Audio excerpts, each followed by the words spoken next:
కాకినాడ జిల్లా తుని నియోజకవర్గంలో పేద కుటుంబాలకు అండగా నిలిచేందుకు బంగారు కుటుంబం తోడ్పాటు కార్యక్రమం ముందుకు సాగుతుంది.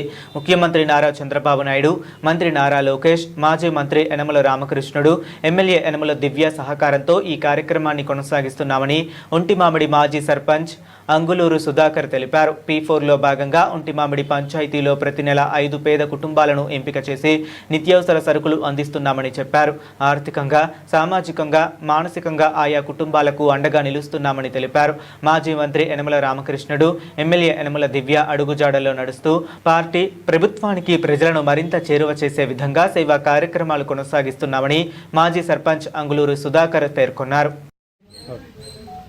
అందరికీ నమస్కారం అండి. నేను మీ అంగులూరు సుధాకర్, ఒంటిమామిడి పంచాయతీ ఎక్స్ సర్పంచ్. ఈరోజు ఈ యొక్క ప్రెస్ మీట్ ఇవ్వడం దానికి కారణం ఏంటంటే P4 అనేది మన యొక్క ముఖ్యమంత్రి గారు ఒక కార్యక్రమం పెట్టడం జరిగింది. దాని యొక్క ఉద్దేశం ఏంటంటే బంగారు కుటుంబాలనే ఒక పథకాన్ని కూడా తీసుకురావడం జరిగింది. ఇది ప్రతి మారుమూల ఉన్న గ్రామంలో కానీ, అలాగే ఆ విలేజ్లో ఉన్న ఎవరైతే పేదలుగా ఉన్నారో వాళ్ళ కనీస అవసరాలు కూడా తీర్చుకోలేని స్థితిలో ఉన్న వ్యక్తులను గుర్తించి ప్రభుత్వం కొంత సహకారం చేస్తుంది. అలాగే మరి ముఖ్యంగా మా తుని నియోజకవర్గ ఎమ్మెల్యే గారైన యనమల దివ్య గారు, అదేవిధంగా పెద్ద అయిన యనమల రామకృష్ణ గారు, అదేవిధంగా రాజేష్ గారు, వీళ్ళ సలహా మేరకు మేము కూడా పార్టీ పరంగా, అది నాయకత్వం పరంగా మేము కూడా గ్రామంలో ఉన్న వాళ్ళని గుర్తించి వాళ్ళకి కావాల్సినవి కూడా కనీస అవసరాలకి కావాల్సిన వసతులను మేము ఏర్పాటు చేయడం కానీ, లేదంటే వాళ్ళకి తిండి బట్ట అన్నట్టుగా వాళ్ళకి కావాల్సింది ప్రతి నెల కూడా మేము ఇవ్వడం జరుగుతుంది. నా వరకు నాకు ఒక 5 కుటుంబాలని, ఒక 5 నేను బంగారు కుటుంబంలో నేను చేర్చుకున్నాను. వాళ్ళ బాధ్యత కూడా నేనే తీసుకున్నాను. ఈరోజు కూడా ఆ కార్యక్రమం కూడా ఈరోజు మేము చాలా సంతోషంగా దిగ్విజయంగా చేయడం జరిగింది. దీనికి అంతా కారణం ఏంటంటే దీన్ని ముందుకు బాట చేసిన ఎంతో విజన్ ఉన్న నాయకుడు మన చంద్రబాబు నాయుడు గారు. ఆయన ఆలోచన ప్రకారంగానే, ఆయన యొక్క విధానాల ప్రకారంగాను, అదేవిధంగా లోకేష్ గారి యొక్క మార్గం ప్రకారంగా మేము దాన్ని అనుసరిస్తున్నాము. కంపల్సరిగా మేము భవిష్యత్తులో కూడా ఇటువంటి ఆటలకి, ఇటువంటి కనీస అవసరాలు కూడా తీర్చుకోలేని స్థితిలో ఉన్న ప్రతి ఒక్కరిని కూడా మేము ఇంకా ఎంతమంది ఉన్నారో వాళ్ళని కూడా గుర్తించి వాళ్ళకి కావాల్సినవన్నీ ఏర్పాటు చేస్తాం. అదేవిధంగా మనందరికీ కూడా ఒక స్థాయికి వెళ్ళాలంటే దానికి ఖచ్చితంగా చదువు అనేది చాలా చాలా ఇంపార్టెంట్.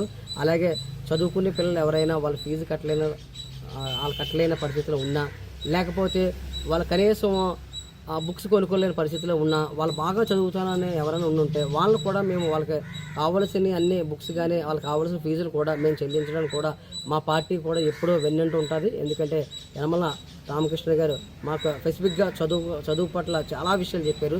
చదువు చాలా చాలా చాలా ఇంపార్టెంట్. ఈరోజు డాక్టర్ బిఆర్ అంబేద్కర్ గారు ఈరోజు అంత స్థాయిలోకి వెళ్ళారు. ఎంత పెద్ద నవభారత రాజ్యాంగ నిర్మాణం నిర్మించారంటే దానికి కేవలం చదువు అనేది మాత్రం మాకు చాలాసార్లు కూడా మాకు యనమల రామకృష్ణ కూడా చెప్పడం జరిగింది. అందుకనే చదువులో కూడా ఎవరైనా నా పంచాయతీలో కానీ, 2-3 పంచాయతీలు నా చుట్టుపక్కల పంచాయతీలో కానీ ఎవరికైనా చదువు పరంగా కానీ ఏదైనా సహాయం కావాలంటే ఖచ్చితంగా మమ్మల్ని కాంటాక్ట్ అవ్వండి. మేము ఎప్పుడు వాళ్ళకి అందుబాటులోనే ఉంటాం. వాళ్ళకి కావాల్సినవన్నీ మేము ఏర్పాటు చేయడానికి మేము సంసిద్ధంగా ఉంటాము. అదేవిధంగా దివ్య గారు ఒక క్రమశిక్షణ పద్ధతిలోనూ మా యొక్క పార్టీని కానీ, మా యొక్క నాయకులను కానీ ఒక రకమైన ఒక మంచి విధానంలోనూ నడిపిస్తున్నారు. నిజంగా ఆవిడ యొక్క ఆధ్వర్యంలో మేము పనిచేస్తున్నామంటే అటువంటి నాయకత్వం కలిగిన లక్షణంలో ఉన్న మా నియోజకవర్గానికి ఎమ్మెల్యే అయినందుకు మేము చాలా సంతోషంగా ఉన్నాము. ఎందుకంటే ఎప్పుడు డెవలప్మెంట్ అనేది కూడా చాలా నిండుగా చేస్తారు. అలాగే ఈరోజు కార్యక్రమం మరీ ముఖ్యంగా బంగారు కుటుంబాల కోసం పెట్టడం జరిగింది. ఆ బంగారు కుటుంబాలకి ఈ ప్రతి నెల మేమే దగ్గరికి వెళ్ళి వాళ్ళ యొక్క మంచి చెడు కూడా చూసుకునే బాధ్యత మాకు అప్పచెప్పారు. ఆ బాధ్యతను కూడా మేము ఖచ్చితంగా నిర్వర్తించి వాళ్ళకి కావాల్సినవి ఏర్పాటు చేస్తాం. అదేవిధంగా ఇక్కడికి వచ్చిన మీడియా మిత్రులందరూ కూడా నా ప్రత్యేకంగా వాళ్ళందరికీ ధన్యవాదాలు తెలియజేసుకుంటూ, ఇంత రాజేష్ గారికి కానీ, అదేవిధంగా యనమల దివ్య గారికి కానీ, రామకృష్ణ గారు కూడా ప్రత్యేకంగా ధన్యవాదాలు తెలియజేసుకుంటూ సెలవు తీసుకుంటున్నాను.